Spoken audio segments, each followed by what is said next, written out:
अगर ईवीएम में गड़बड़ी पाई जाती है तो क्या सरकारें बर्खास्त होंगी, दोबारा चुनाव होंगे और क्या ये सरकारें जो है इस मामले में जेल जाएंगी? चुनाव दोबारा होने की पूरी संभावना है और इसके साथ में तीनों चीफ मिनिस्टर बदले जाएं और पूरा दोबारा चुनाव हो। फिलहाल जो मुख्यमंत्री बने हैं वहाँ के वो सस्पेंड होंगे, बर्खास्त हो जाएंगे। सारे चीफ मिनिस्टर वापस होंगे, दोबारा चुनाव की पूरी संभावनाएं रहेंगी। इसके साथ में ईवीएम की जो गड़बड़ियां हैं उनको आप टेक्निकल तरीके से कंप्लीट करिए।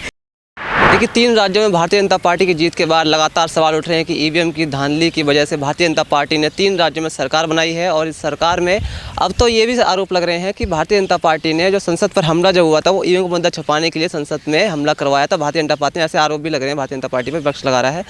नरेंद्र मिश्रा सर, क्या कहाँ पहुँचा ईवीएम का मामला अभी तक?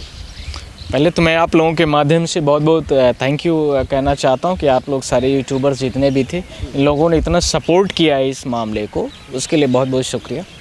जनता की आवाज़ बने आप लोग। एक तीसरी मीडिया जो सोशल मीडियाज़ थी उसने बहुत बड़े लेवल प्लेटफॉर्म दिया और जनता की आवाज़ को उठाया। 140 करोड़ का मसला है, देश के संविधान का मतलब था, देश की डेमोक्रेसी का मतलब था, देश की वोटिंग राइट्स का मतलब था। इसको लेकर के हम सुप्रीम कोर्ट आए थे। देखिए, मैं आप लोगों के माध्यम से फर्स्ट डे से ही बोल रहा हूँ कि 3 दिसंबर को जब इलेक्शन की काउंटिंग होना शुरू हो गई थी तो इलेक्शन के पहले बहुत सारी चीज़ें जो पेंडेंसी थी, जैसे 15,000 कंप्लेन ऑनलाइन मध्य प्रदेश की थी, उसमें कुछ फिजिकल भी थी। इसके साथ में छत्तीसगढ़ के भी बहुत सारे डेटास थे, ऐसे राजस्थान के थे, ऐसे विभिन्न राज्यों के थे। तो मैंने यह बोला कि आपके पास, chief election commission of India के पास ऐसे राइट्स नहीं हैं कि इन सारे पेंडेंसी के साथ में आप इलेक्शन को दोबारा जो है तो सर्टिफिकेट बांट दो। यानी बिना डिसाइड किए हुए, बिना 15,000 कंप्लेन को डिस्पोज आप किए हुए ऐसे आप नहीं कर सकते, ये आपके पास पावर नहीं है। इसको लेकर के हमने 3 दिसंबर को दिन में ही चीफ जस्टिस ऑफ इंडिया के घर में लेटर पेटिशन दिया था। उसमें फिर उसके बाद उन्होंने हमें 3-4 दिन के अंदर में ही बोला कि आप उसमें उसके साथ में आप रीट पर आ जाइए। हम रीट पर फाइल हो गए और रीट पर आ गए। रीट में उन्होंने प्रॉपर डायरेक्शन के लिए ऑर्डर किया। ऑनरेबल जस्टिस खन्ना साहब थे, उन्होंने ऑर्डर यह कर दिया था कि इसके साथ में भारत देश में जितने भी मतलब 2 राज्यों को लेकर के जो चुनाव हैं, ये दोनों राज्य मध्य प्रदेश छत्तीसगढ़, इनके टाइम बाउंड मैनर्स के साथ में किए जाएंगे।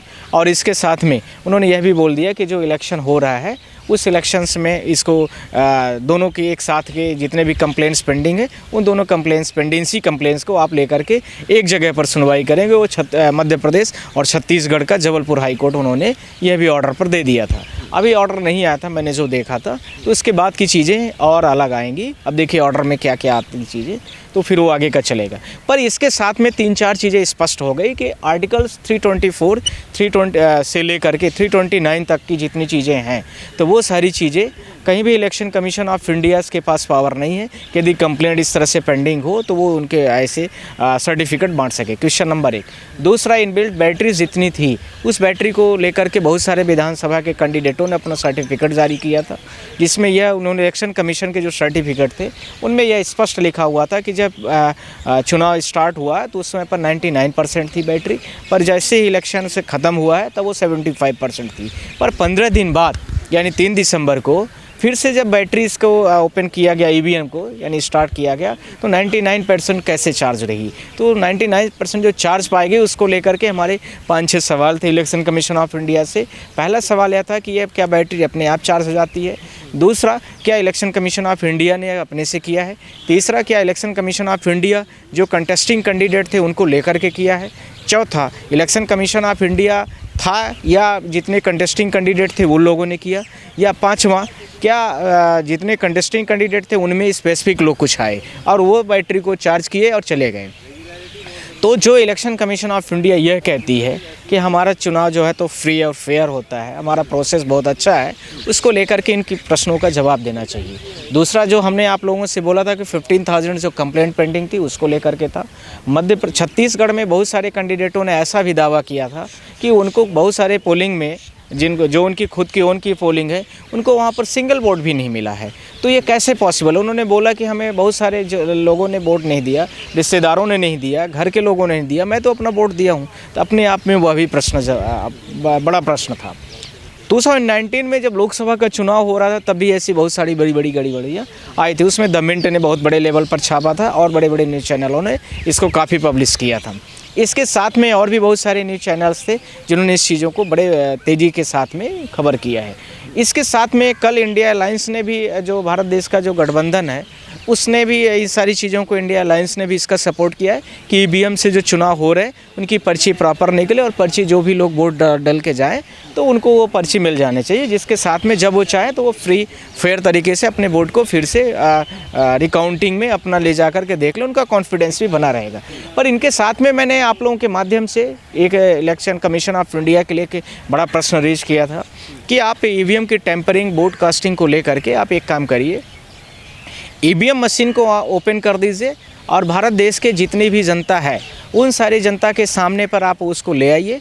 जो ईवीएम हैकर्स होते हैं, जो इलेक्ट्रॉनिक्स मैकेनिकल इंजीनियर होते हैं, चाहे इंडिया के हों चाहे वर्ल्ड के हों, बहुत सारे यूरोप कंट्रीज़ के भी कंट्रीज़ ने लोगों ने बंद कर दिया, इंजीनियरों ने मतलब वहाँ के कंट्रीज़ के लोगों ने।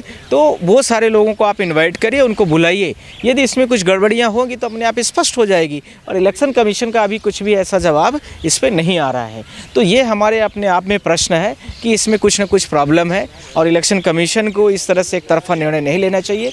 फ्री डेमोक्रेसी जो हमारे लिए है, फ्री और फेयर इलेक्शन कंडक्ट कराना चाहिए। वो इलेक्शन कमीशन ऑफ इंडिया की जवाबदेही और जिम्मेदारी दोनों है, जो इस समय पर वो नहीं करा रही है। इसको लेकर के, क्योंकि हमारे सारे जितने प्रश्न हैं, आम जनता के जितने प्रश्न हैं, उन सारे प्रश्नों का जवाब इनको देना चाहिए। तो क्या लग रहा है सर, 3 राज्यों में सरकार जो जीती हैं, भारतीय जनता पार्टी जो है सरकार बना चुकी है, अगर ईवीएम में गड़बड़ी पाई जाती है तो क्या सरकारें बर्खास्त होंगी, दोबारा चुनाव होंगे और क्या ये सरकारें जो हैं जो इस मामले में जेल जाएंगी?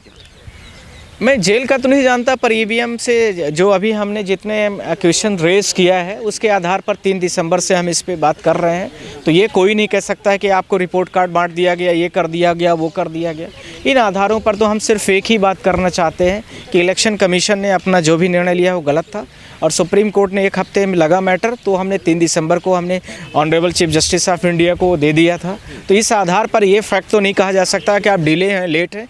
इसके आधार पर तीनों चीफ मिनिस्टर जो है तो ऑर्डर फॉर रिकॉल के लिए हमने रिक्वेस्ट किया हुआ है और जब तक हमारी प्रेयर्स, जब तक मैटर डिसाइड नहीं होंगे तब तक तो हमेशा तलवारें लटकती रहेंगी। इसका मतलब है कि चुनाव दोबारा होने की पूरी संभावना है और इसके साथ में तीनों चीफ मिनिस्टर बदले जाएँ और पूरा दोबारा चुनाव हो। भजन लाल जो मुख्यमंत्री बने हैं वहाँ के, वो सस्पेंड होंगे, बर्खास्त रहेंगे? भजन लाल ही क्यों आप कहना चाहते हो? मैं तो तीनों लोगों को बोलना चाहता हूँ, 5 लोग जो भी हैं, मैं तो सबके लिए बोल रहा हूँ। I am not saying that specific है भजन लाल आप क्यों कहना चाहते हो। हमारा उससे मतलब थोड़ी है भाजपा कांग्रेस से, हमारा मतलब फ्री और फेयर इलेक्शन होना चाहिए। ये हमारी और आपकी, साथ में 140 करोड़ की जनता की और साथ में सुप्रीम कोर्ट की भी जिम्मेदारी है कि देश में फ्री और फेयर इलेक्शन से होने के लिए जो नियम और शर्तें हैं उनका फॉलोइंग होना चाहिए। और यदि नहीं फॉलो हो रहा है तो इलेक्शन कमीशन ऑफ इंडिया को प्रॉपर डायरेक्शन होना चाहिए कि आप उसको प्रॉपर तरीके से कंडक्ट कराएं और यदि नहीं कराते हैं तो आप उसको हटाइए, दूसरे को दीजिए ऐसी जिम्मेदारी जो फ्री फेयर इलेक्शन करा सके। सर आपके बारे में कई लोग कह रहे हैं कि जुमलेबाज हैं, मतलब आप भी कह रहे हैं कि सब ऐसी मतलब हवा हवाई बातें करते हैं। कौन क्या बोलता है, मैं 140 करोड़ लोगों के मुंह थोड़ी अब पकड़ सकता हूँ। उनको बोलना है बोलने दो, जिसको जो बोल रहा है, ये हमारा मतलब नहीं है। हमें जो काम करना है अपना, मैं देश के लिए काम कर रहा हूँ, जिससे आगे आने वाली जनता और हम आप जब भी वोट डालने जाएँ तो फ्री तरीके से डालें और कोई भी हमें स्ट्रेस नहीं होना चाहिए। कॉन्फिडेंस होना चाहिए कि जिसको हमने वोट डाला है वह वोट जो है तो उसी प्रॉपर स्पेसिफिक व्यक्ति को ही गया है, न कि आप किसी और व्यक्ति को डाल रहे हैं और जा कहीं और रहा है, ये भी नहीं होना चाहिए। ईवीएम में गड़बड़ियाँ जो होती हैं वो भी नहीं होना चाहिए। ये सारी चीज़ें सब क्लियर हो जाएंगी। हमारा बैन होगी ईवीएम सर, बैन होगी? ईवीएम बैन को लेकर के तो मैं अभी तो हमारे प्रेयर आपने देखा नहीं, मेरे सारे प्रेयर में ऑर्डर फॉर रिकॉल है। ऑर्डर फॉर रिकॉल का मतलब तब तक सारे सर्टिफिकेट वापस करिए, इसका मतलब सारे चीफ मिनिस्टर वापस होंगे, दोबारा चुनाव की पूरी संभावनाएं रहेंगी। इसके साथ में ईवीएम की जो गड़बड़ियां हैं उनको आप टेक्निकल तरीके से कंप्लीट करिए। कुछ चीज़ों को लेकर के मुझे अनुभव नहीं है, मैंने आप लोगों से बार बार बोला है, पर लोग जो टेक्निकल तरीके से इतना साउंड है, जानते हैं, तो आप उनको करिए, बुलाइए और उनसे समाधान लीजिए।